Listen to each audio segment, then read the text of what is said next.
Hapon na gud siya no.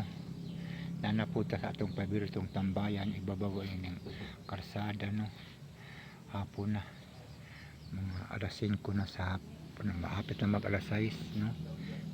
Kita kay karsada sa ubos no na atas ibabaw. Naman diri ang mga balay no. Narao kana mga balay nakumbaw ni sa kalsada no. Kalsada na ang mga balay diri sa ibabaw no.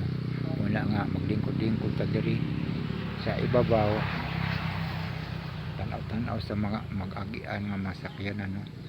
Kay naaman ta diri sa buntod dapit ang plastar no. Muna mga balay diri totally katon ay wifi mo itong amo adapita no. Muna diri muna itong pabiritong tambayan mataghapon.